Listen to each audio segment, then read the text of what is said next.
All right, well, good evening and welcome to another ReefTalk. We have a packed house. It's so exciting to see everybody here.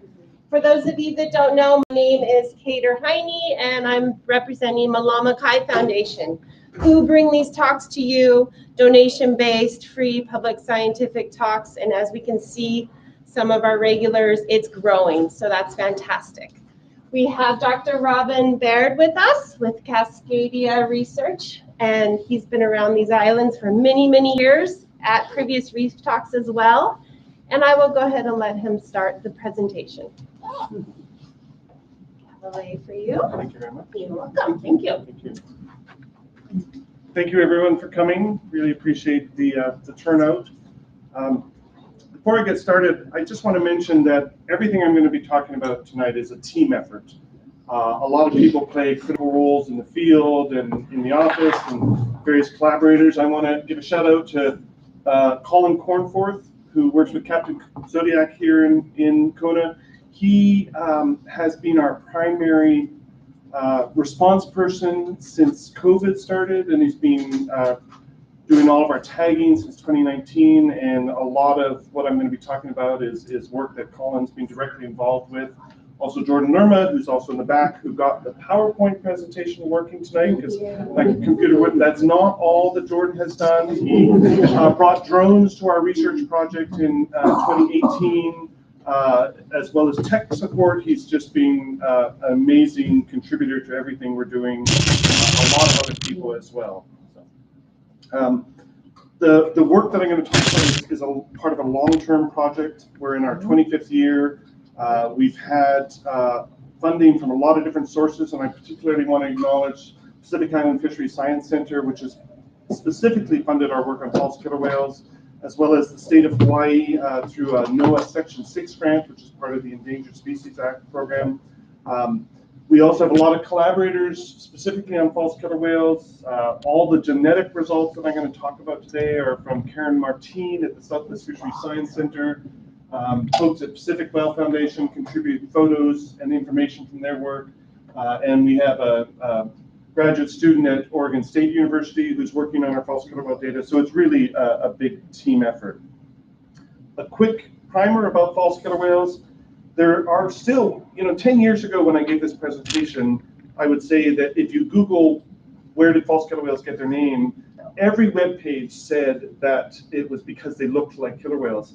I Googled this yesterday, and it was like the 5th web page on the list that said that. And the top 4 got it correct. So it's been really amazing to see the change in understanding. But they don't look anything like killer whales, but they were originally described from a skeletal specimen, and the skulls look very similar to killer whales. So the genus Pseudorca came because of that similarity between the skull of a false killer whale and a killer whale.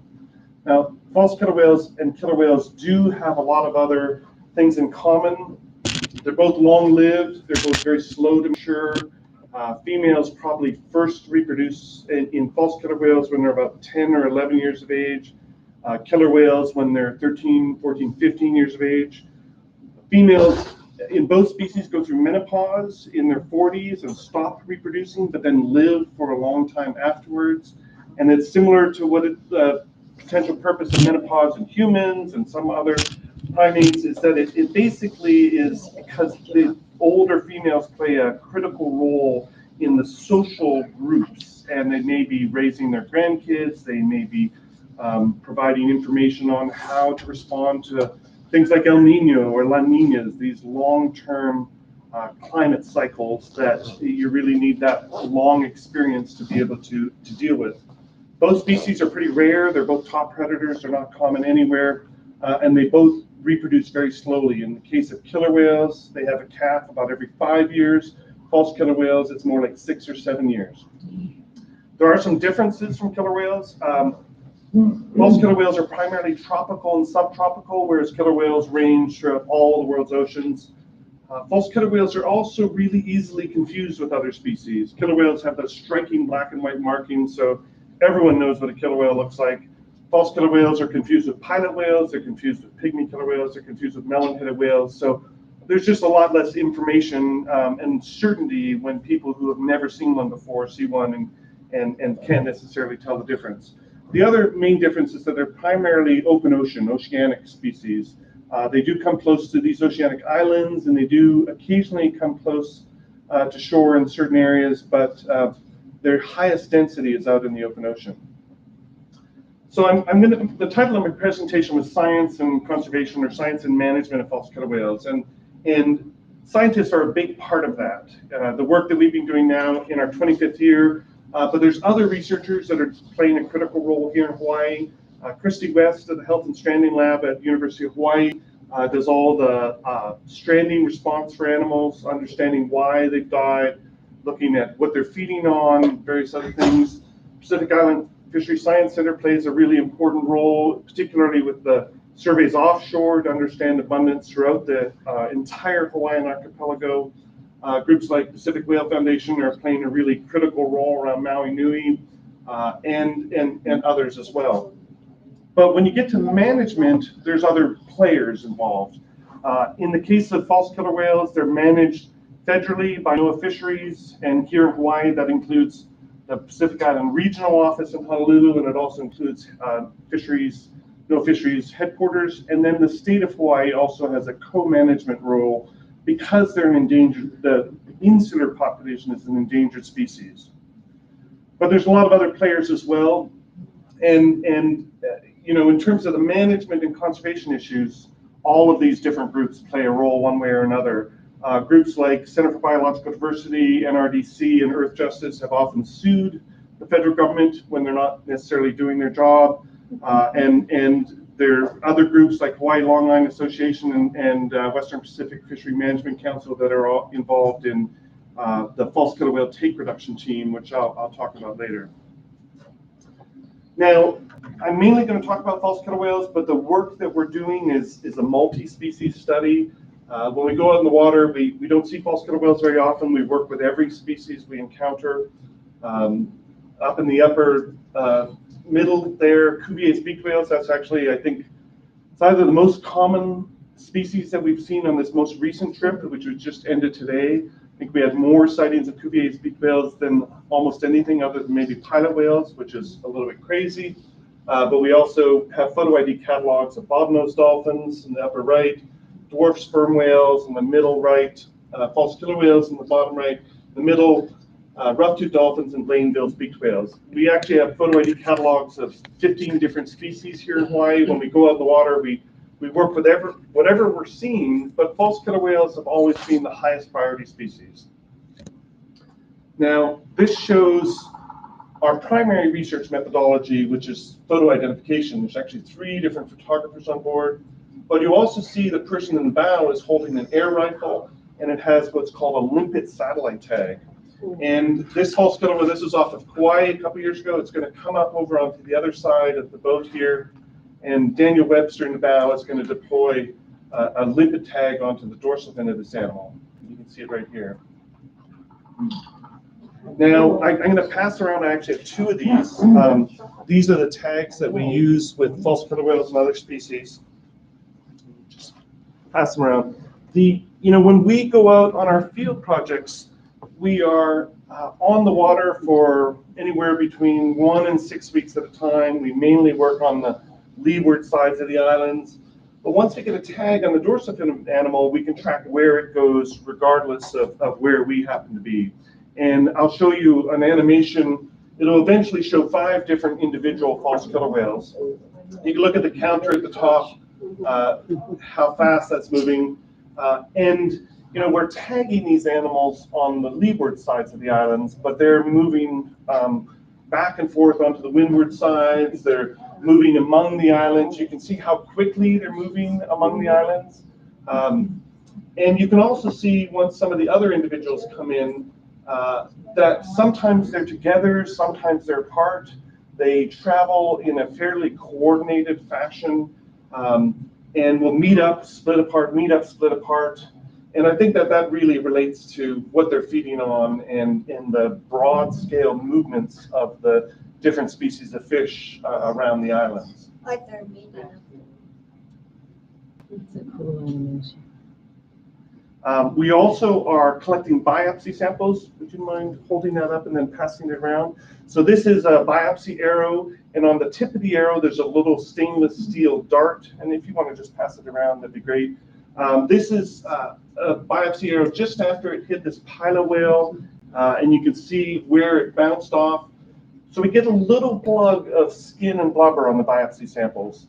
We use that for a whole variety of studies. So genetics, we can look at the sex of the individual. If we have many samples from a social group, we can look at the relatedness of individuals in the social group. If we have many social groups, we can look at the population structure. How is one social group related to another social group? We've been working with Karen Martin at Southwest Fisheries Science Center to age animals from these skin samples, and also provided skin samples for cell cultures. That's just from a little bit of the skin. From more of the skin, we can look at stable isotopes, which tells us something about what they're feeding on. There's a PhD student at the University of Hawaii looking at blubber histology to say, is this animal fat or skinny? And maybe it'll look at the actual adipocyte cells. You can look at pollutants, things like PCBs and DDTs, pesticides, as well as hormone chemistry. So there's a tremendous amount you can get from one blubber sample or one skin and blubber sample. We're also really lucky with false killer whales is that unlike many other species of whales and dolphins here, they bring most of their prey up to the surface where we can see them. And the letter designations beside these are either whether or not these particular prey items have been documented from a sighting or from a stranding, and that comes from Christy West at the University of Hawaii, or from observations. So if you look at this list, one of the things you'll quickly recognize is almost every species on this list is something that we like to eat, or at least I like to eat. It's a tremendous diversity of both pelagic and reef-associated game fish. And then in strandings, down at the very bottom of the list, you can see there's a couple species of squid that have also been documented from stranded animals. And I'm going to come back to this later, but I'll point out in the upper left that's a false killer whale with an ono. Below that is a kahala. The bottom left is a broad-billed swordfish. Upper right, mahi-mahi. This is mongchong in the middle right, and then in the bottom is an opa. And they share their prey. They bring their prey up to the surface. So compared to most other species of whales or dolphins here in Hawaii, we actually have a really good idea of what they're feeding on. The other way we get information other than our own work is through community scientists, citizen science. And this word cloud of people that have contributed photos to our Hawaii catalogs of all species, folks who work on the water or play on the water, who have cameras, take photos, contribute those photos. We try to give information back to people when they've contributed sightings of who the individuals are, when they were last seen, what we know about them. But the citizen science, community scientists are really critical for our work. We're only out here for 1 to 2 or 3 months a year, and usually only work off 1 or 2 islands at a time. But folks who are off Oahu or off of Kauai or Maui or here really play a really critical role. So this project started in 1999, and on average, almost 2 months a year. You can see all these yellow lines. Those are our vessel track lines over the years. We've worked off of Kauai 15 different years, Oahu just 7 different years, but there's a great community of people there that contribute photos. Maui Nui, just 10 years, but I mentioned our partners with Pacific Whale Foundation that contributed a huge number of photos. And then off this island, this is our 22nd year now in a row. And I mentioned earlier at the very beginning, since COVID started, we've adopted this new rapid response approach, which is basically people phone in with sightings of false killer whales or other high priority species, and Colin's being able to get out there, get photos, get tags deployed, and collect samples. So over the years, we've encountered 18 different species of toothed whales and dolphins, and 3 different species of baleen whales. And false killer whales are relatively low down that list. They've been slowly climbing up the list in terms of the rank of how often we see them. And that really relates to the fact that we have a better idea over time of where they spend their time, but also when we get a tag out and we are able to relocate the group from tags. And we also, it mentions over here PMRF, that's the Pacific Missile Range facility off of Kauai. They have a hydrophone network, an underwater microphone network, and when we're working out there, they're able to say, okay, we've got false killer whales at this location and direct us to that group. So they're increasing their role in our sightings. Now, I mentioned at the very beginning, thank you, that photo identification is sort of our primary method. It's the basis of everything we do and how we interpret the tag data, how we interpret the genetic results. And it's fairly simple, like many other species of whales and dolphins. We're just looking at the notches on the trailing edge of the dorsal fin, and we can match individuals over time. Dan McSweeney contributed photos starting in the mid-1980s from here, and we're able to match many of our individuals back to the mid-1980s. So even though we started working off Maui Nui in 1999, the catalog actually extends back to about 1985. And you can see here on the left, both of those individuals were seen in 1988, and those were Dan's photos. So we can look at association patterns, movements among islands, and also look at how often they're giving birth or and estimate abundance. Now, again, back 15 years ago when I first started giving these kinds of presentations, I would show a social network, and I'd ask if people knew what a social network was. No one did. I would always ask, how many people have heard of Facebook or on Facebook? And maybe 2 people would put their hands up. Thank you. Now it's a little bit more ubiquitous. So each one of these points represents an individual, and the lines connecting the points represent that these 2 individuals are being seen together. And this is a social network of all the false killer whales that have been identified in Hawaiian waters. The group that's circled in red are those that have been photographed right around the main Hawaiian Islands. And we have deployed satellite tags on 48 different individuals. It's actually a little bit more now. And that density map, that heat map up there, shows where those individuals from that cluster in the social network spend their time. And you can see they range from east of this island to west of Niihau. There's some really high density areas north of Molokai, off Kohala, southwest of Lanai. And so we know from this that this is a resident population, and getting back to sort of the management and conservation side of things, the results from the photo identification and the satellite tag data, National Marine Fisheries use that to designate and recognize what's now called the main Hawaiian Island insular population as a discrete stock. Now, some of these other groups, these ones that are circled were photographed offshore, either offshore the northwestern Hawaiian Islands or out of places like Jagger Seamount or Indianapolis Seamount. And a much smaller number of individuals from those clusters have been satellite tagged, but you can see on the same scale that these individuals move over a huge area. And these were also recognized back in 2008 as a result of the photo ID and the tag data as a Hawaii pelagic stock. Now, if we zoom out, those individuals actually move over a huge area. So this one group tagged off this island moved about 2,000 kilometers to the east. And you can see the solid line around the archipelago is the Hawaiian exclusive economic zone. So outside of that is international waters, inside of that is US waters. And so these individuals are spending time out on the high seas as well. And that's particularly important when I'm going to talk later about fishery interactions, because they're not just interacting with US fleets, but they're also interacting with foreign vessels that are fishing on the high seas.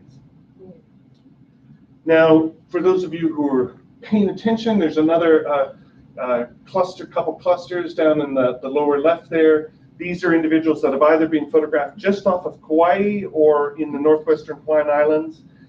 And they, if you look at the map, range basically from Kauai up to as far as Gardner Pinnacles in the northwestern Hawaiian Islands.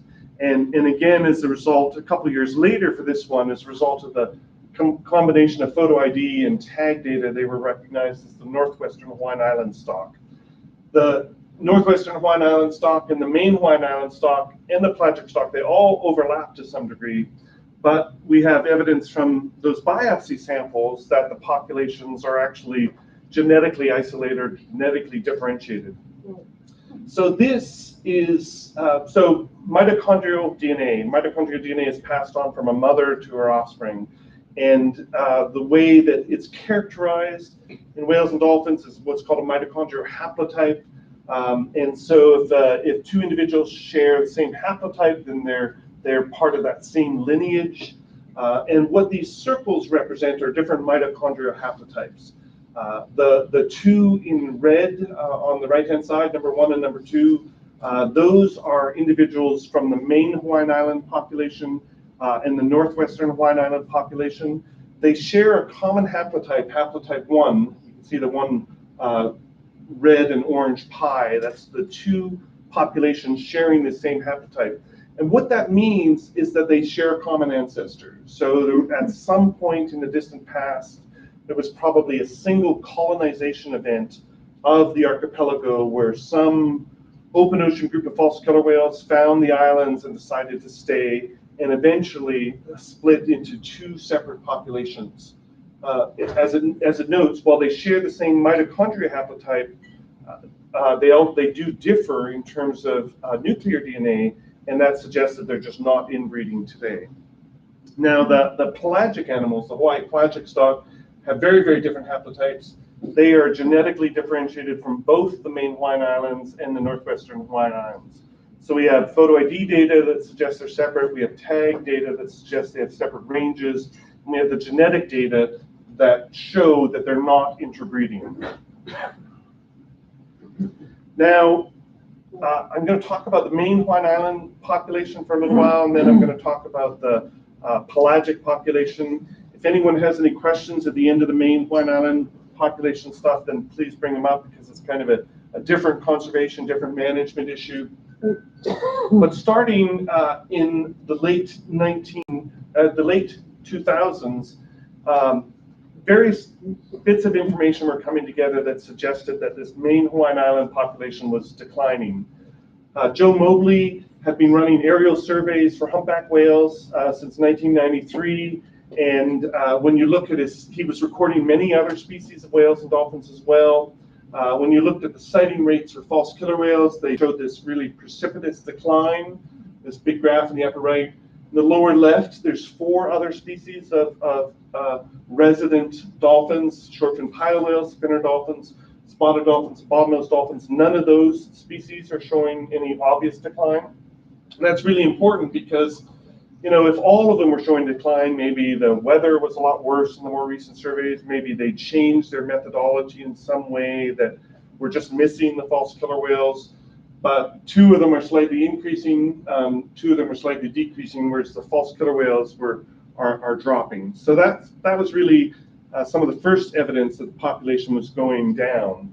But there's a lot of other evidence as well. So the biopsy samples, there's something called effective population size, and I should say I'm not a geneticist and I don't really understand how this works, but they're able to say, has effective population size been increasing or decreasing, and the evidence suggests it's been decreasing.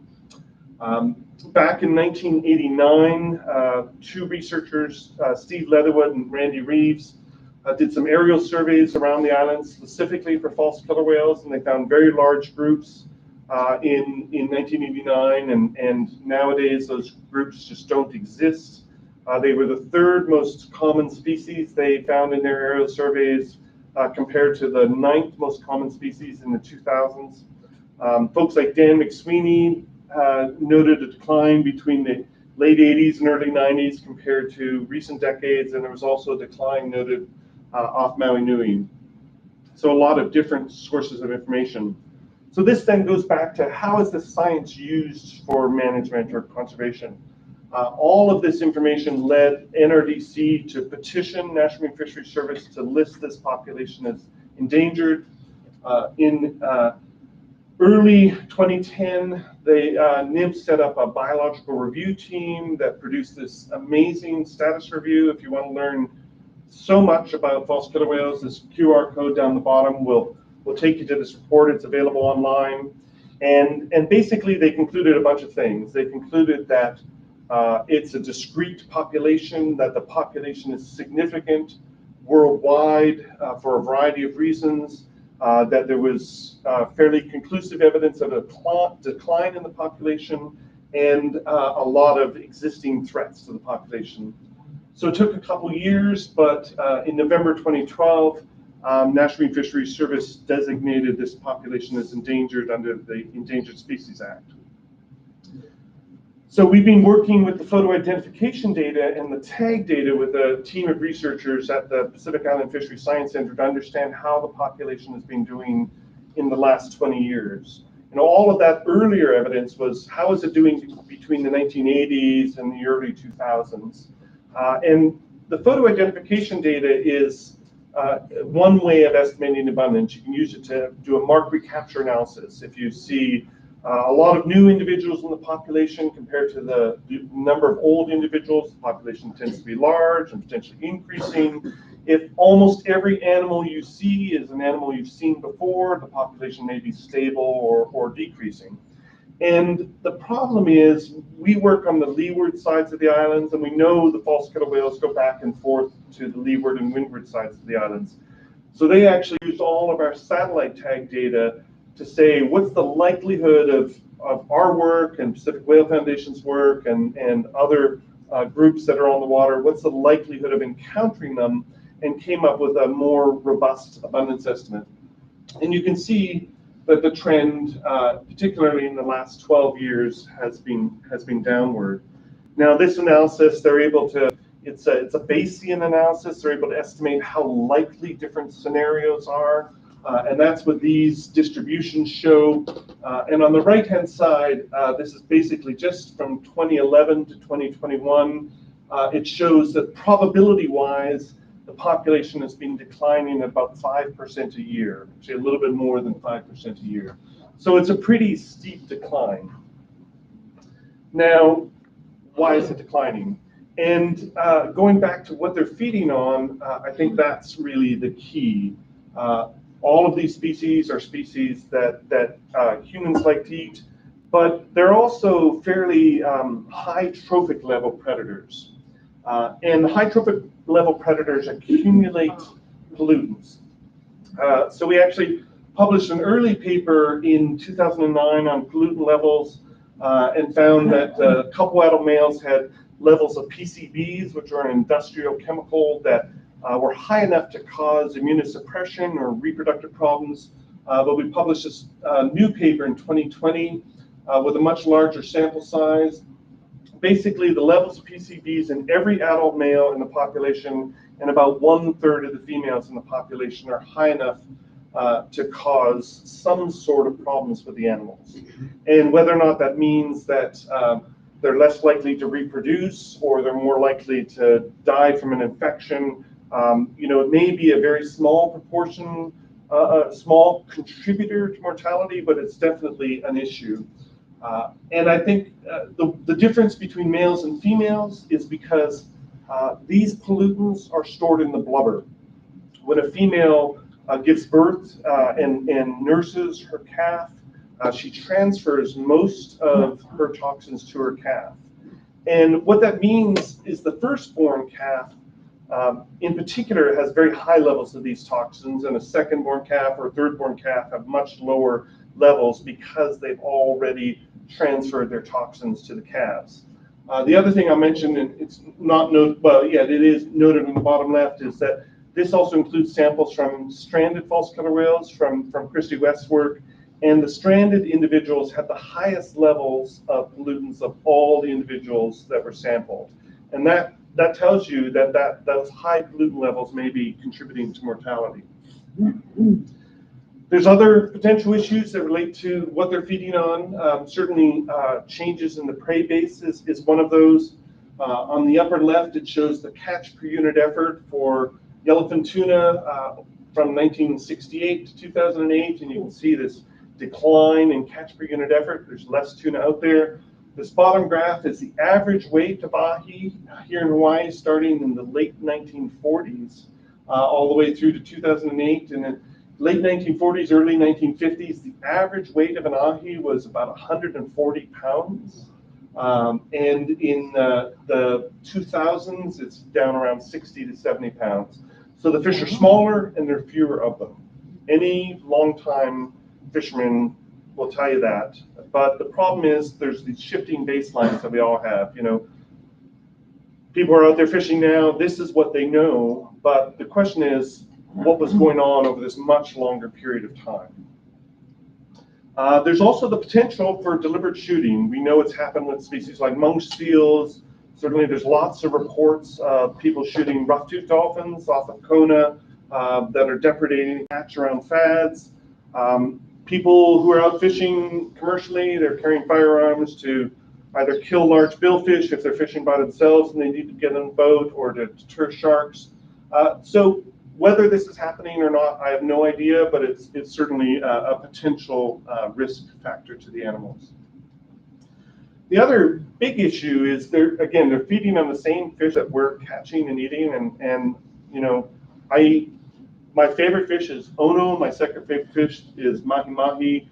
I eat a lot of fish. I think that's really important to have good, sustainable fisheries here in Hawaii and elsewhere. But there's also a cost to these types of things. And we published this early paper in 2005 that showed, we looked at injuries to the dorsal fins. What happens is if an animal gets hooked in the mouth and struggles against the gear, it may get an injury in the mouth, but it may also get injuries elsewhere in the body from struggling against the gear. We found higher levels, just almost 4% of these types of dorsal fin injuries from Maine, Hawaiian Island false killer whales than the other catalogs that we were able to compare them to. We redid this analysis in 2014 with a much larger sample size. And at that stage, we knew, in 2005, we didn't know about pelagic and northwestern Hawaiian and Maine Hawaiian Island populations. But in 2014, we did, and found that individuals from the Maine Hawaiian Island insular population have much higher levels of these dorsal fin disfigurements than either northwestern Hawaiian Island or pelagic false killer whales. And our earlier estimate was about 4% of individuals, and our more recent one is 9% of individuals. And we're redoing this analysis right now with a much larger sample size, and the rate has now gone up to 12 or 13% of the individuals. We also have been getting more and better photos of the head of the animal as it surfaces. And so we're able to get photos of the mouth line because, again, I mentioned they're getting hooked in the mouth by taking a fish or taking bait, and then they struggle against it. And so the injury, the original injury, is going to be in the mouth rather than the dorsal fin. And in this early analysis from 2017, almost a quarter of the individuals that we had mouth line photos have had evidence of being hooked and have those types of mouth line injuries. It's actually gone down a little bit in more recent analysis.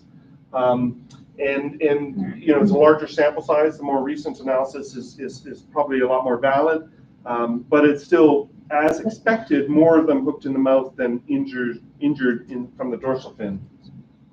And again, this is one with a Elua, giant trevally. They're feeding not just on open ocean pelagic game fish, but also reef-associated game fish. So these kinds of interactions can be occurring with fishermen pretty much anywhere. If you looked low down on that list of prey species, bonefish was one of the species, which are typically very, very shallow water here in Hawaii.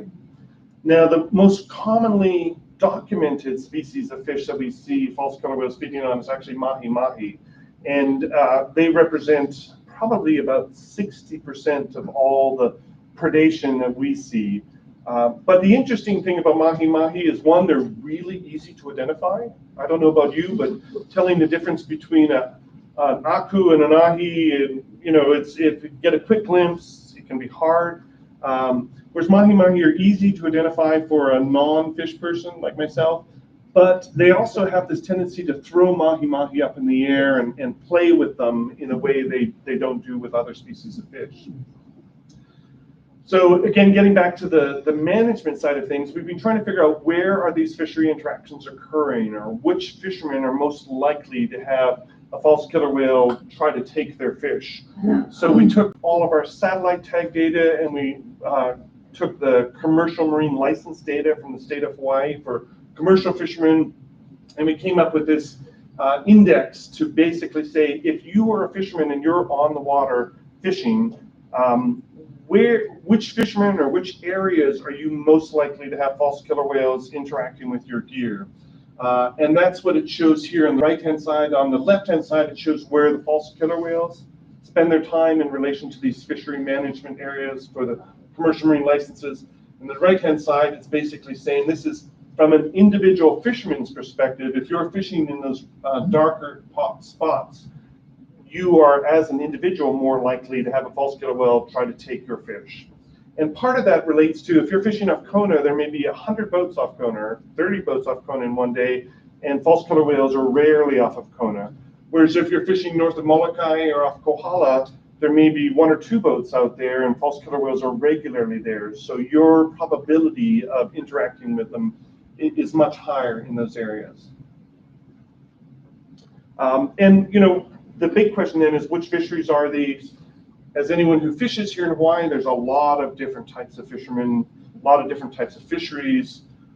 Trolling with lures is the most common, but palawahi fishing, ikashibi fishing, trolls with baits, short line, trolls, green stick, there's just a tremendous diversity.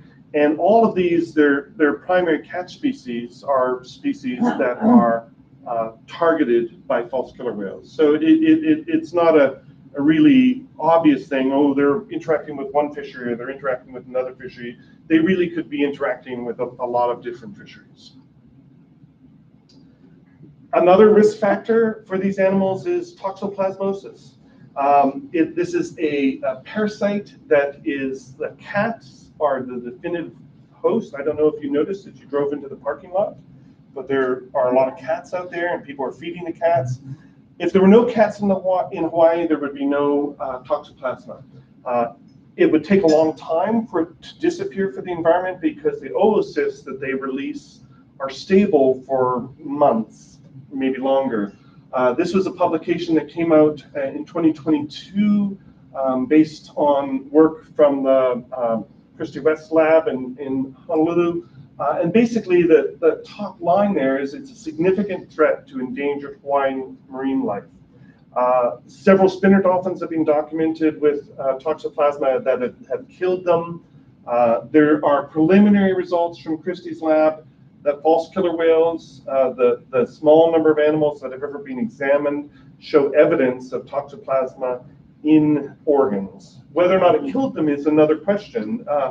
But the key part is only a very, very small proportion of the false killer whales that die. And we have a rough idea of how many die because we know how many there are, and we know survival rates from the mark recapture photo ID work, and probably less than 5% of the false killer whales that die from whatever cause are ever found or examined.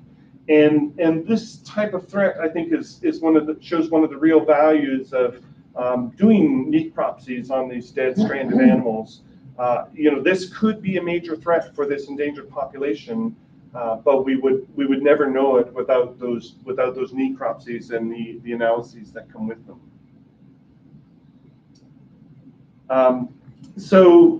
This is about to be the transition to the pelagic population. I put this back up here to show that the current estimate for this insular population is just less than 140 individuals. This decline is occurring.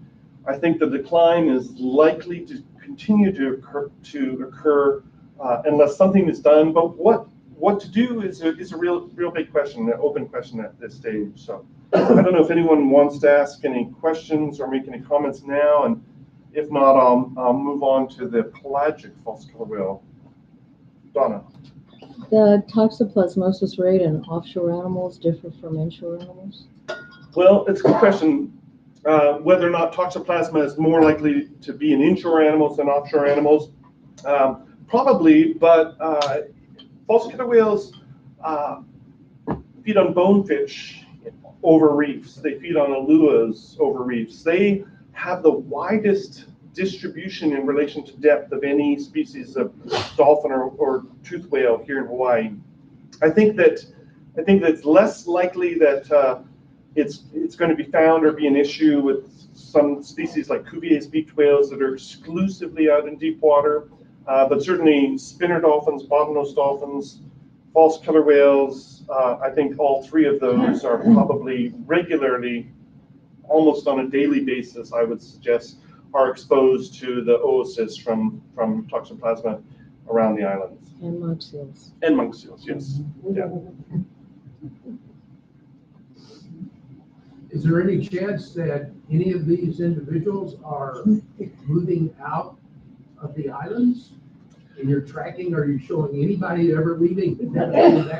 Yeah, so from the genetics, there's one individual in the main Hawaiian Island population that has haplotype 5, I think it is, and it's not a haplotype that's found in the pelagic population. It's only ever being documented, I think, like in the Western Pacific, and so that individual or that individual's mother or mother's mother was a migrant into the population. Because it's a mitochondria haplotype, it had to have been a female. But that's the only individual from this population that appears to be an immigrant into the population. None of our satellite tagged animals have gone as far as about 120 kilometers offshore. But the samples and then come back. You know, we haven't had any evidence of them leaving. And this is where people who are on boats, longline boats or other boats could really contribute to answering that question, because if people are fishing out of the seamounts, out of the tsunami buoy and sea false killer whales, if they could get photos, you know, right now, if we get photos of 10 false killer whales off of Kona, 9 of those are already in our catalog. It's a small and very distinctive population. The only new individuals that we've documented in recent years have been very young ones. So if one went offshore, if someone got a photo, we would have documentation of it. Or, you know, those samples from the pelagic population that were used for that comparison of mitochondrial haplotype, there's a lot fewer samples offshore, but they come from the large-scale National Marine Fisheries Service cruises. They come from animals that have been biopsied from observers on the longline vessels. One longline fisherman had a dead false killer whale, and they brought it back in. And so it may happen, but if it does, it's extremely rare, I guess is the way to put it. How long does the tag stay with the animal? Do they push them out, or? Good question, and I'm sorry I didn't mention that. So on average, these tags stay on about a month and a half, 45 days. The longest we've had one on a false killer whale is 199 days.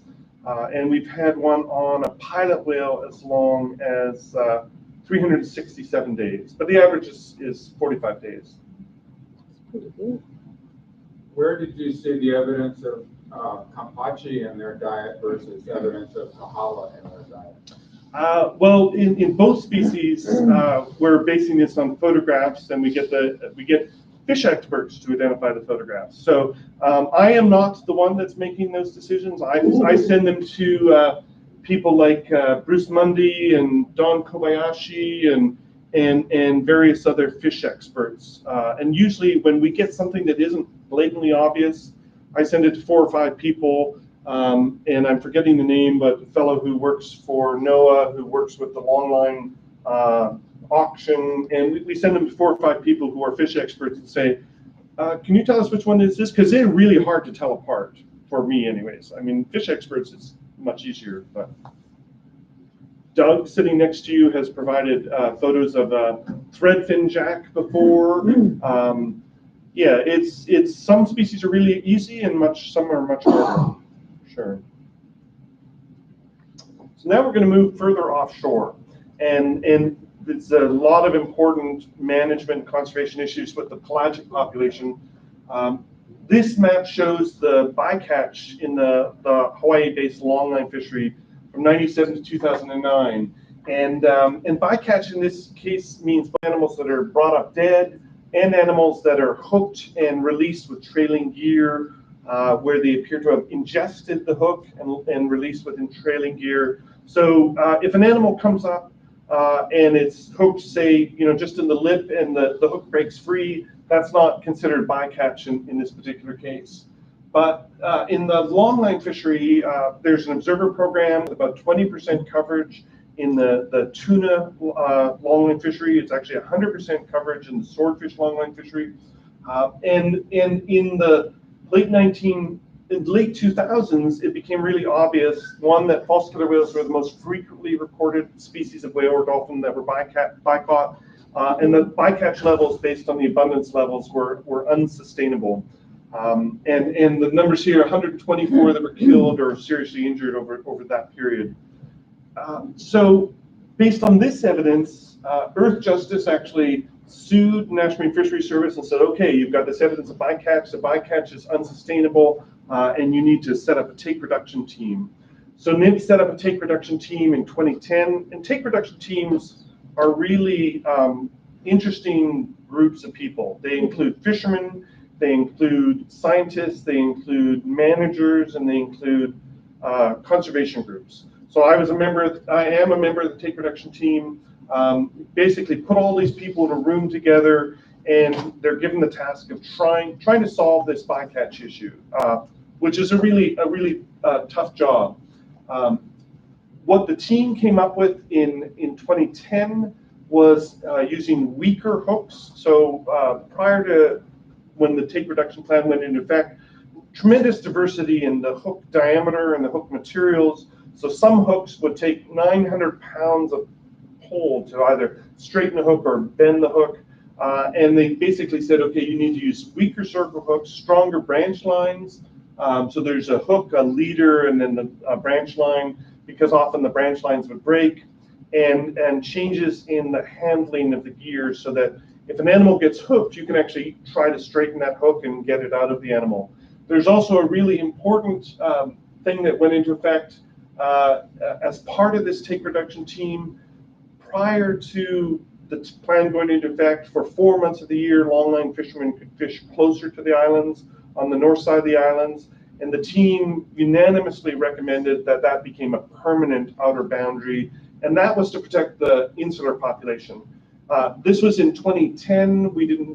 The population hadn't been listed as endangered yet, but it was all pretty obvious to everyone that it was highly likely to be listed, and so the team agreed on that.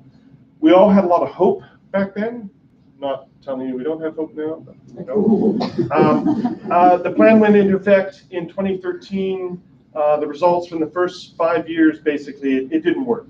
The interaction rates remained unchanged. There was no decrease in the serious injury and mortality rate. Actually, the highest level of bycatch recorded in this fishery was in 2021.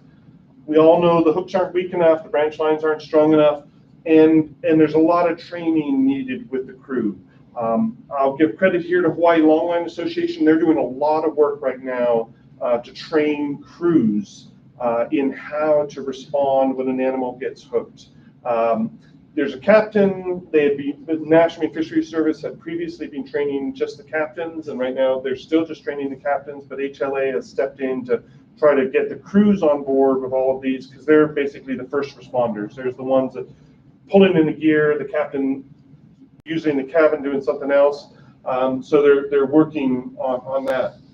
But the problem is, I mentioned earlier, there's only 20% observer coverage in this fishery. And the gear handling is a critical part of it. But the question is, if you have no observer on board, are you going to handle the gear in the same way, or are you just going to cut the line? We actually know from when there's observers on board that even right now, the crew are often cutting the lines, or the captains are cutting the lines.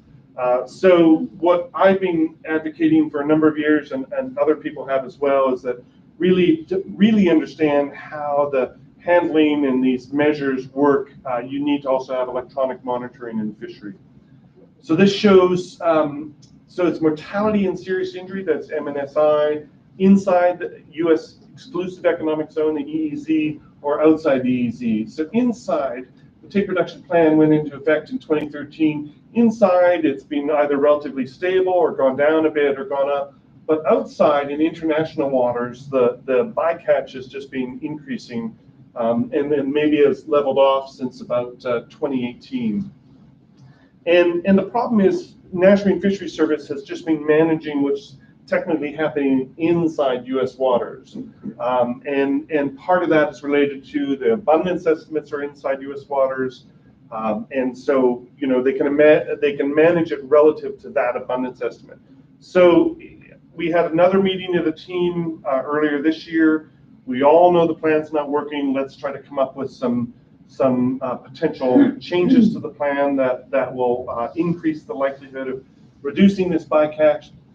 And one really important part is recognizing, and this is the exclusive economic zone for the main Hawaiian Islands and northwestern Hawaiian Islands, and then that's Johnston Atoll underneath it on the left.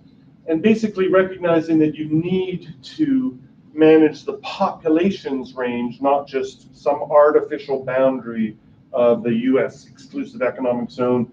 NMFS is proposing this new pelagic stock management area shown in the bottom right. And that means they're able to use the density information on the bottom left. It shows a species distribution model. It's using many, many surveys and all the environmental factors that may be influencing where they're spending their time, and trying to estimate, okay, what's the abundance of the whole population? What's the bycatch of the whole population? And so they can then start to try to come up with solutions that reduce the bycatch overall. But it's really important to keep in mind that outside of that U.S. exclusive economic zone, there are a lot of foreign vessels. And various estimates out there in that international waters outside of U.S., it could be twice as many foreign vessels as U.S. vessels. It could be much more than that. And all of these vessels are not using any sort of bycatch reduction measures. Typically, they have very few, if any, observers on board. And so it's not just a U.S. problem, it's an international problem and requires international solutions.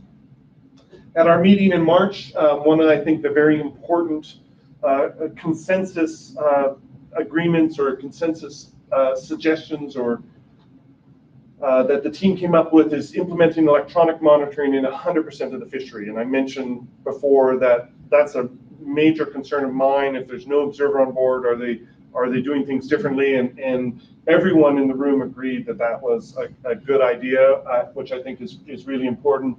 But there's questions of when that's going to happen. And this electronic monitoring includes video cameras that both show the catch and they can film out to the side. So if there's a false killer whale hooked on a line 10 meters off the boat, that can be recorded in the video. It also records sensors on the drum when they're pulling into gear, so those cameras may only come on when they're actually bringing in gear. And I think that that's a really critical thing for going forward and trying to solve the problem. The fishermen on the team also came up with a great suggestion, which is to try to, I mentioned earlier, I think the branch lines often break or the branch lines are cut, and part of that's a safety issue. If you're trying to straighten a hook on a false killer whale and that branch line, that hook releases immediately, you've got a lead weight, and that may fling back at the boat, and people have been injured from this in the past. So they have developed what they call a fighting line device that they can slide down the gear, and it engages with that lead weight and allows them to put more pressure on the gear to try to straighten that hook without any risk of flyback to the fishermen. And if you go to the Hawaii Longline Association webpage, you can see a little video that they have of them deploying this fighting line device for trying to release sharks. They don't get false killer whales hooked on the gear very often, so they're trying to implement it regularly with sharks to release sharks in a better way than they have in the past. They also had a consensus on requiring NMFS to put in training for the crew rather than just the captains and owners. As I mentioned, as they're the first responders, but the crew, it's a complicated thing because these are all foreign nationals. The crew, there's I think an estimate of something like 15 different languages spoken by the crew in the Hawaii longline fishery. So it's really difficult to train adequately or effectively. And then the other thing I mentioned is that there's a lot of foreign vessels that are fishing and impacting the same stock. And the team also agreed, very importantly, that the National Marine Fisheries Service needs to try to make sure that the bycatch reduction measures for this population are also applied to foreign countries that are trying to import fish into the United States. And there's actually a Marine Mammal Protection Act import rule that that allows them to put a restriction on fish imports into the U.S. if they're not following the same level of bycatch reduction measures as U.S. fleets are forced to. And I think that's really critical. So again, it's a lot of players, a lot of moving parts in order for solving either of these conservation issues, either the endangered Maine Hawaiian island population or the Hawaii pelagic population. It really, it's got to involve everyone. And I think it's going to be a long road ahead to try to solve some of these problems, unfortunately. So I think that's it for my slides, but I would be very happy to answer any questions or hear opinions on, if any of you have any ideas of how to solve the problems.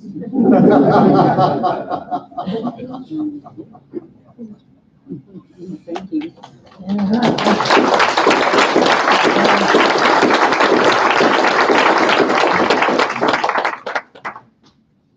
Robert, the import rule seems like a fairly blunt instrument and probably pretty ineffective. Is there provision under the Regional Fisheries Management Authority to impose endangered animal protection? Not that I'm aware of, and if there was, I think it would have been brought up at the last take reduction team meeting. You know, the import rule, the big problem is whether, wait, this is being recorded? The big problem is whether the big problem is whether NIMS does what they need to do. They could vigorously implement that rule, but the big question is, are they going to just give people a pass? Are they going to give countries a pass? Are they going to really rigorously say, okay, if you're not doing this, this, and this, then we're going to ban your fish imports? And I'm just not convinced, and many of the other people around the table are not convinced that they're going to do that. So I think it's possible through the import rule, but I'm not going to hold my breath.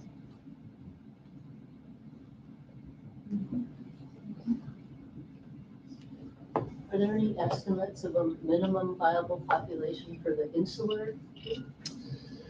Yeah, I don't think there are any estimates of a minimum viable population. I will go back to the killer whale analogy because southern resident killer whales, which are also listed as endangered, they were listed as endangered in Canada in 1999, and in the US in 2005. The population's now in the low 70s.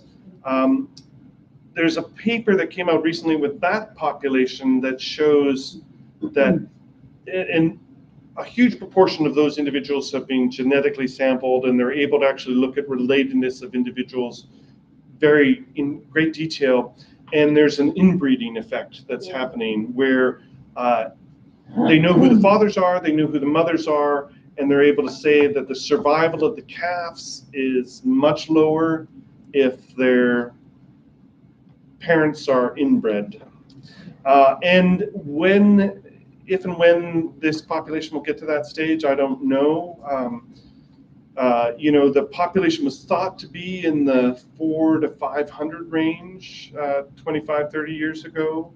And now the estimate is 138 plus or minus. So it could be starting to play a role now. It's hard to say. I will say that, and I didn't mention this, when we see, well, so I didn't mention there's 4 different social clusters, we call them. If they were killer whales, they'd be called pods. There are these long-term stable groups of individuals. There's one social cluster, which is primarily seen off of Lanai. We call it cluster 4. We're not very creative with our naming. And when we see a lot of calves in cluster 4, and when we see calves in cluster 4, they tend to be really fat. So, you know, that cluster seems to be doing well as far as we can tell. They're producing a lot of calves. The calves are fat. We haven't really noticed that kind of incredibly robust calves. I mean, they actually have fat rolls just behind their head. I mean, they're really robust. So, is there much travel between the clusters? well, Do you see immigration. I should have included a slide, and I didn't, that shows the interactions among clusters. You do see individuals associating from different clusters together, and that's where most of the mating occurs, is between clusters. Although one genetic paper we have on our website shows that some mating is occurring within clusters, and this sort of gets at the inbreeding question. But there's not, to the best of our knowledge, there's no permanent dispersal from one cluster to another. So a cluster is a mother and her offspring and their offspring and her sister's offspring. So the clusters are long-term stable groups of individuals. We know that based on the photo ID and on the genetics. The individuals within a cluster, both males and females, are much more closely related to each other than they are to individuals from other clusters. Have you seen the effects of climate change on the movement of the clusters or migration patterns? That's a really good question. And actually, so we just today finished a field project out here for almost 3 weeks now. And right now it's a big El Nino, or probably going to be a big El Nino. El Ninos are warming periods and are probably proxies for climate change. And one of the reasons why, normally our projects lately have been more like 10 days long. One of the reasons why this was almost 3 weeks long was to take advantage of this El Nino and try to spend more time on the water during the strong El Nino. There's been a lot fewer El Ninos in Hawaii than La Ninas over the last 25 years. This last big El Nino was in 2015. And the only species that we've really found an El Nino effect is for beaked whales. But I should say we haven't really looked at it for false killer whales, and it would be difficult to look for, in part because Kona, for example, is just not a very good area to see false killer whales. Kohala is a really good area to see false killer whales, and west of Lanai is a good area to see false killer whales, but Kona is just a travel route. So we can't do things like look at sighting rates. We could start to see whether or not there's a change in spatial use in satellite tag data. And Michaela Cradafil, who I referred to indirectly earlier, is a PhD student at Oregon State University, and she's looking at all of our false killer whale satellite tag data. And one of the things that she's going to include as part of her thesis work is things like El Nino or the Pacific Decadal Oscillation, and see whether or not there's any signal there in the movement data, the spatial use data. Regarding your sightings of the QVAs lately, it's a little bit off the subject, but do you have any reasoning behind that? Well, we had a graduate student at University of Miami who was looking at our beaked whale satellite tag data over this last winter, and one of the things that he found was that there appear to be differences in spatial use of both Cuvier's and Blainville's beaked whales during El Nino compared to La Nina. And so when he found that, he also looked at our sighting rates and found that much higher sighting rates of both species off of Kona in this 22-year data set during El Ninos. So Cuvier's beaked whales, much to my surprise, and Blainville's beaked whales seem to be responding to those types of oscillations. And why it has to be due to prey, but when I said much to my surprise, I would never have predicted this. It's really cool to be surprised like that, because Cuvier's beaked whales feed 1,000 meters below the surface. They're feeding on deep water squid that never come up to the surface. They feed deep day and night, unlike many other species which may feed deep in the day and then their prey come up to the surface at night. That's not what happens with Cuvier's. And I had just not imagined that squid that are down 1,000 meters could be responding to climate or to El Nino and La Nina, but apparently they must be. We've had a ridiculously high number of Cuvier's beaked whale sightings. I mean, we saw 2 groups yesterday, I think. Is that right? I think we saw 2 groups yesterday. And I mean, we sometimes go weeks out here without ever seeing any. And we have 2 sightings. I think we had 3 sightings of beaked whales yesterday. One very distant one that we never got close to. One, but it was a Cuvier's. One that was beaked whales that we couldn't tell which species, and then we had another encounter with Cuvier's. So go figure. I was wondering, what is the predators of the false killer whales, and is there any evidence of human consumption? If you really want to be disturbed, which I would not recommend to anyone, you could probably find on YouTube some absolutely horrific videos of longline fishermen in the Western Pacific. These are not U.S. vessels that are hauling live false killer whales up onto their longline vessel and harvesting them. I mean, I have the videos, and it was horrific watching them, frankly. I don't think it happens much, although I don't think it happens much, and I think they were mainly harvesting them for their teeth. And I'm sorry, I got distracted by that. What was the first part of your question? Oh, the main predator. Main predators, yeah. Other than humans. Other than humans. Certainly large sharks. We have 1 or 2 individuals in our catalog that have evidence of being attacked by a shark, say the size of a large tiger shark or a white shark. But it's pretty rare, and I don't know whether or not that means that it doesn't happen very often or they're usually fatal.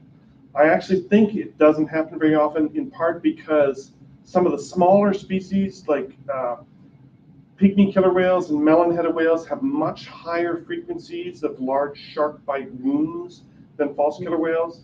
And so I think that false killer whales are able to avoid it most of the time, whereas the other ones are surviving these large shark bite attacks. Killer whales are also a predator, and I don't know if you remember, but in August of last year, some killer whales were in the area, and Colin went out and satellite tagged one. I think we got 28 days of movements. We shared this on Cascadia's Facebook page just about a week ago. During that time, that group of killer whales, well, Colin actually saw them catch and kill a dwarf sperm whale. When they were first seen, they were attacking a pilot whale. So they were clearly feeding on other marine mammals. And they spent a tremendous amount of time right in one of the core areas for this population, the insular population. So we haven't tagged very many killer whales in Hawaii, and the previous group that we tagged just moved off 1,000 kilometers to the west. So this one tagging event basically showed that, in fact, sometimes they can spend a lot of time around the islands, and they could be a much more important predator than I would have imagined. I spent the past few whales over around Maui and viewed the whales from the one I caught over. And it was really interesting whenever they would come in, the humpback whales would kind of freak out. Like they would just act very differently and kind of take off. And one of the people that I worked with said that he had witnessed the false whales preying on a humpback whale calf. Do you have any evidence of that? Yeah, I mean, false killer whales, we've seen false killer whales harassing humpbacks, and the humpbacks showing, they do these forced blows, they're showing annoyance. We've never seen any evidence of them preying on any marine mammals. There is actually one very early report that was published in a magazine article and then repeated a number of times, including by myself prior to spending a lot of time working with false killer whales. I later talked to one of the people who was on board for that very early report of them killing a humpback calf, and he said he didn't think that's what happened at all. So I would say there's no conclusive evidence of it. No one's got photos, but it's always a possibility. Cameron? Why is it called false killer whales?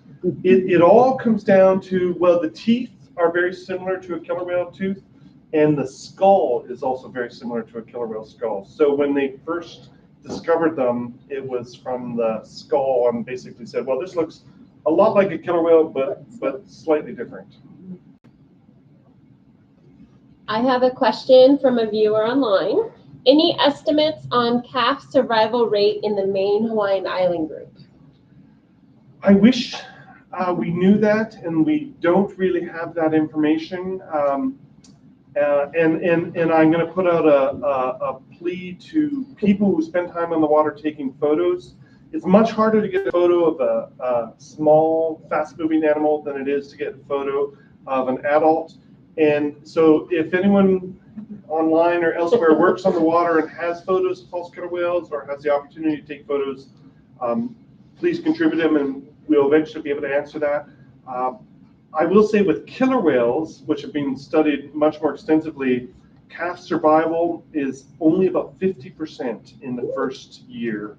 I have no idea what it is for false killer whales. It could be higher, it could be lower.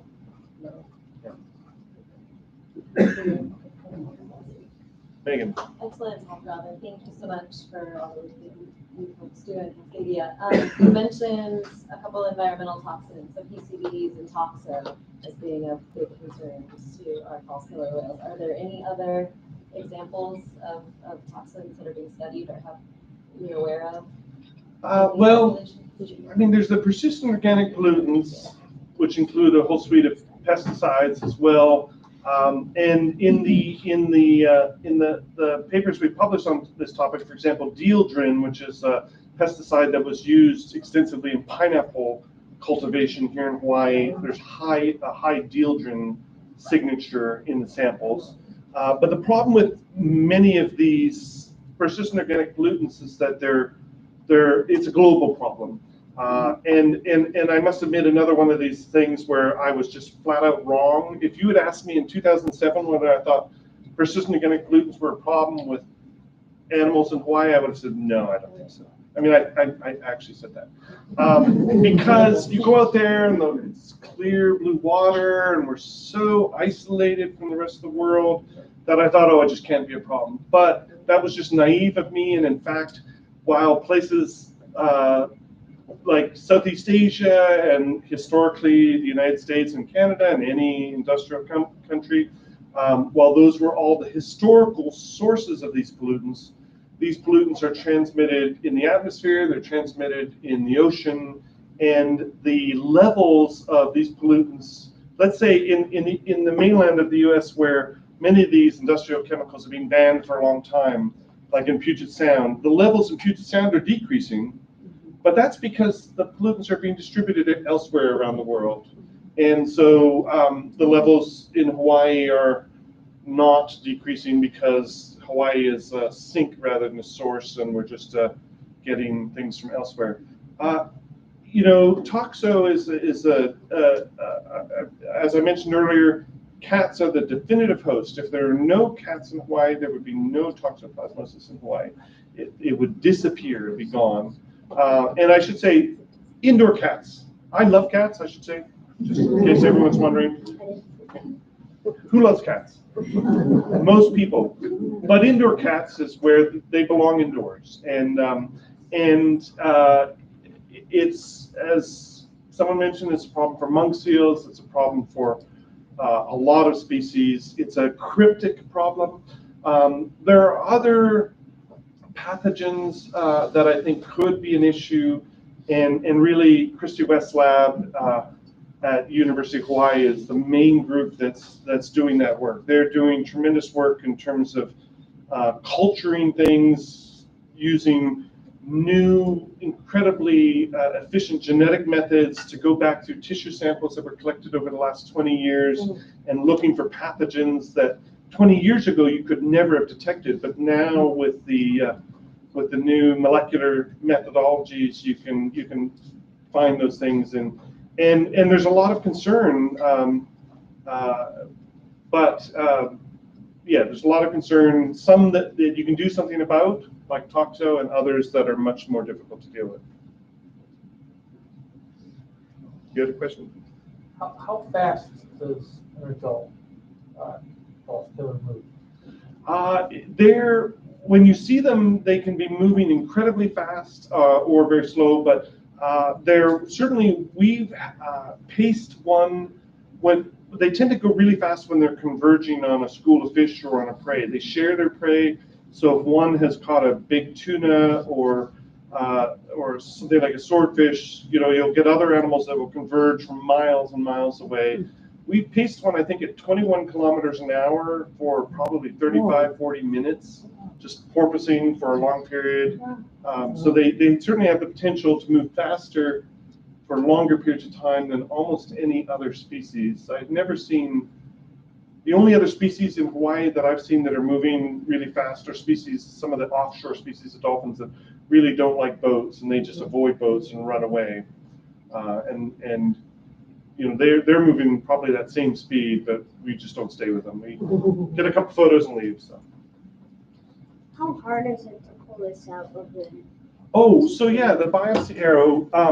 So this part is the float. So when it falls in the water, but it also is a stopper. So they basically don't stick. They hit and bounce off and float. So we use a crossbow to deploy these.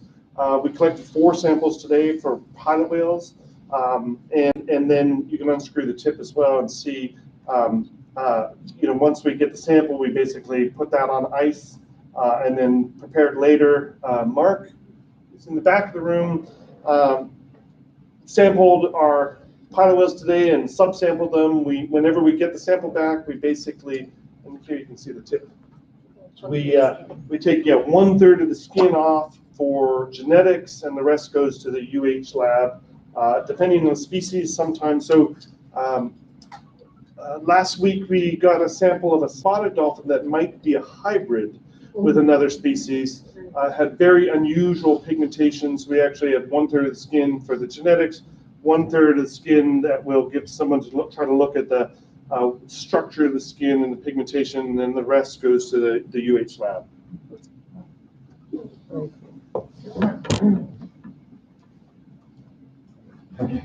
I've heard you specifically say that you'd like to get photos of young calves and photos of the pelagic variety. And it seems like, you're interested also in the mouth line injuries and the dorsal injuries. Are there other things that you're specifically looking for people that work in the water? Well,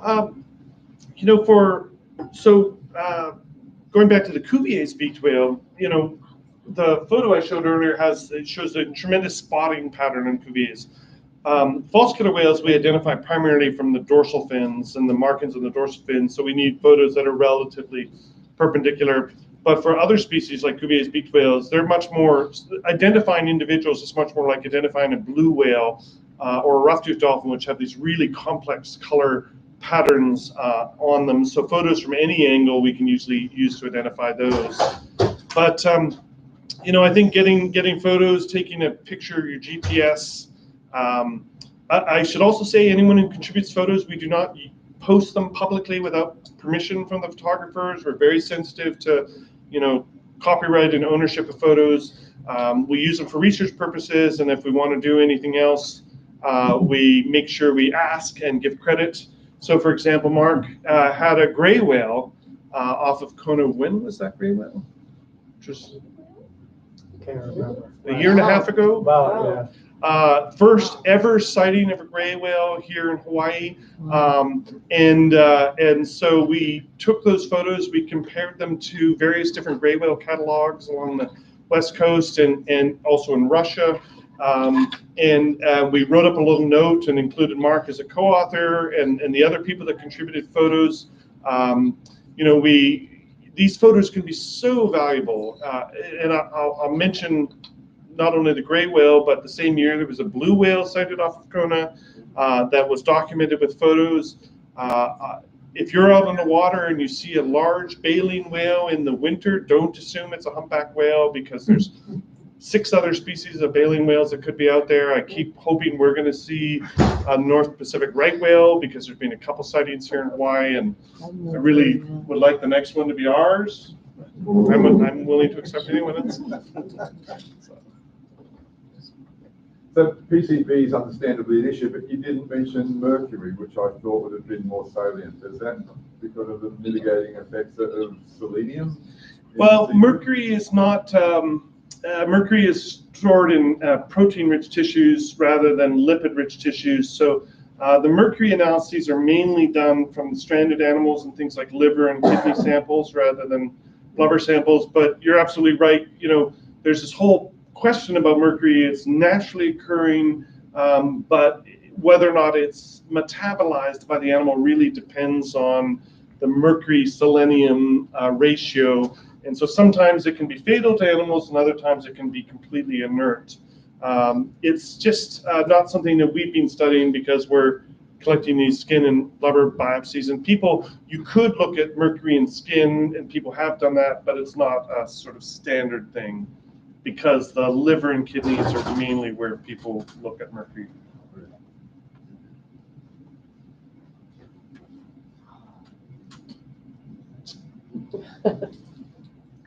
Doug. Did that gray whale turn out to be Eastern Pacific or Western Pacific? We don't know, and it was a juvenile, so it wasn't. The likelihood of it had been in any catalogs prior to then was low, but the likelihood of it entering someone's catalog in the future is high. Because there's juvenile, just less likely that someone would have seen it in that 1 year prior, but if someone finds it in the future, we will find out.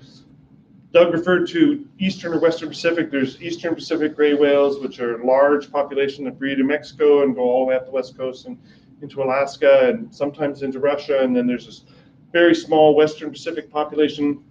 And no one really knows, other than occasionally to Mexico, where these Western Pacific gray whales go.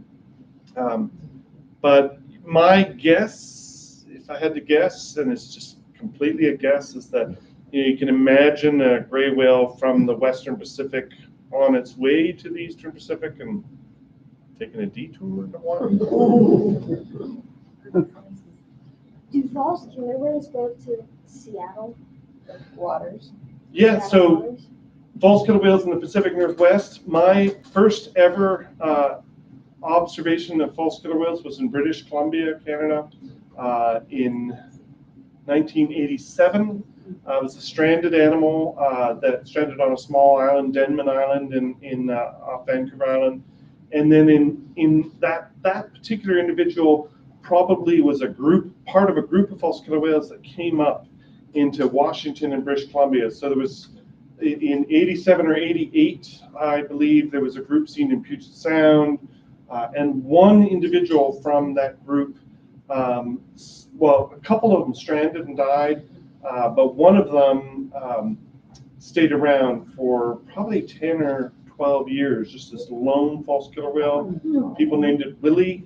I'm not sure why. And it was a very interesting animal. I got to see it a number of times.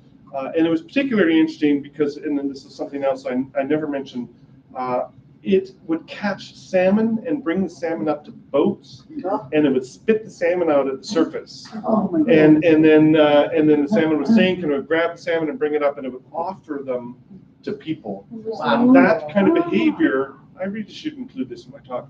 That kind of behavior has actually been seen with false killer whales here in Hawaii. There's an article in West Hawaii Today, maybe 15 or 18 years ago, some fishermen off of Kona that talked about a false killer whale bringing a fish up to them.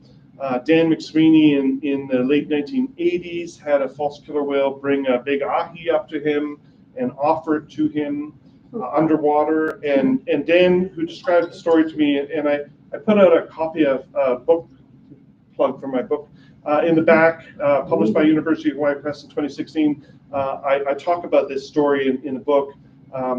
It basically, Dan was on a rebreather, and these false killer whales came up with about a half of an ahi in its mouth, and one of them came right up to him and spit the ahi out, and he's like, so he basically took the ahi, and then the whale went out and around, and then came back up to him, and Dan, I think quite rightly so, gave the ahi back to the false killer whale, and it took it and swam away.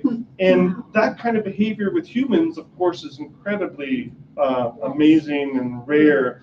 But they do it with each other all the time. They share prey, and not only do they share prey, like take a bite and another one takes a bite, but they'll actually pass a fish back and forth before anyone takes a bite out of it. So. How long does it take from here to get to Seattle? Well, I think the ones that were seen up in Puget Sound were probably part of a different population. I don't think they were from Hawaii. I think they probably came up from Central America or Mexico. Came up. There are no false killer whales regularly in along the west coast of the U.S. in California, Oregon, Washington. They're pretty rare occurrences up there. Are these vocal, and are they distinctly vocal? So if you have like a hydrophone, do you pick them out from other species? Yeah, they certainly do a lot of whistling. Paul Noctegal, who ran the dolphin facility at Coconut Island on Oahu for a long, long time, said that, and he was one of the original false killer whale take reduction team members. When they first had false killer whales there, he said it was the loudest cetacean he has ever heard. So they can produce these very, very loud sounds.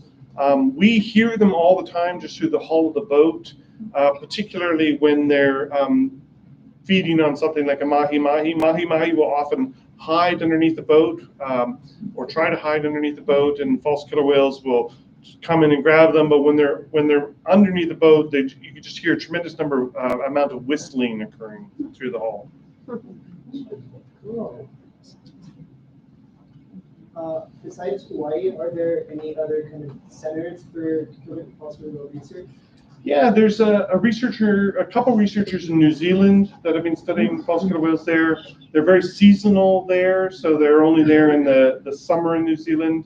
There's currently a PhD student studying them, and there was a master's student who did some really good work and is still working on them there.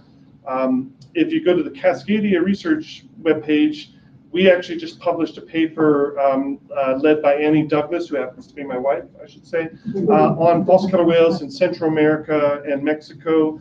And what Annie did, Cascadia has done a lot of work in Costa Rica and a little bit in Panama and Nicaragua.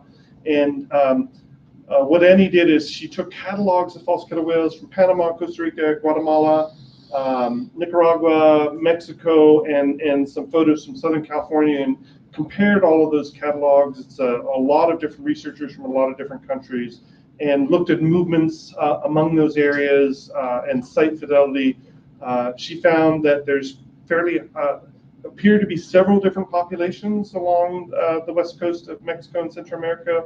One that's sort of a Costa Rica, Panama population, and then another that's Nicaragua up to Mexico, and possibly a third. But this is all work on the continental shelf, and the sightings there are extremely rare, and so no one really knows where they're going when they're not the rare occurrences on the continental shelf. So. Are they documented in the Atlantic at all? Yes, there have been sightings. I mean, they're found throughout the tropics worldwide. But there's no, to the best of my knowledge, there's no area. The only places where people have done directed studies have been Hawaii, New Zealand, Northern Australia. There's a researcher there who's been studying them for a number of years, and then along the west coast of Central America. So you mentioned that, like, the importance of having photographic data, right? With the evolution in like the tech industry with like AI and such, is there any work being done with like companies like Google in order to search the internet for images that maybe haven't been given to you or offered to you or found by your team? Yeah, that's a good question. And we occasionally do searches of Instagram and YouTube and Facebook and so on, trying to find things. I don't know of any more directed effort like that, but it's a great idea. And in terms of AI and machine learning and other types of matching, for those of you who many are probably familiar with Happy Whale, which is a automated matching program for humpback whales. And when we get photos of humpbacks here in Hawaii, we contribute them to Happy Whale, and a lot of people here in Hawaii do. There's nothing equivalent for that with false killer whales, and it's probably not needed for that kind of automated matching of individuals because they're such small populations. But like you're saying is, how do you find the images in the first place? I would be willing to bet that there's a lot of slides. Those of you who are older, I have thousands of them in cabinets at home. I think there's a lot of slides out there from the 80s and the 90s and maybe the 70s that people have, and it's just like getting them digitized and making them available.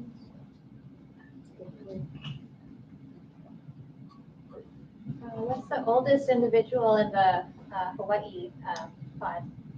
Well, we actually have a manuscript that we're currently working on. Michaela Cradlefield, who I mentioned earlier, is leading this publication, trying to estimate the age of all individuals in the population. I think that, well, it's hard to estimate the age of the really old animals, but I'm sure it's in the 60s. I wouldn't be surprised if they live into the 70s and 80s, but we just don't know that yet. But in the biopsy slide I mentioned epigenetic aging, which is a genetic way of looking at age of animals. And Karen Martin at Southwest Fisheries Science Center is currently working on a manuscript from that. I'm not sure whether or not she has run samples that we've collected from, I think about 82 individuals to try to come up to sort of establish this methodology. I think that eventually we'll find individuals that are in their 60s or 70s, but it's just going to take a while. And I turned 60 this year, so it might have to be someone else that gets those older animals. But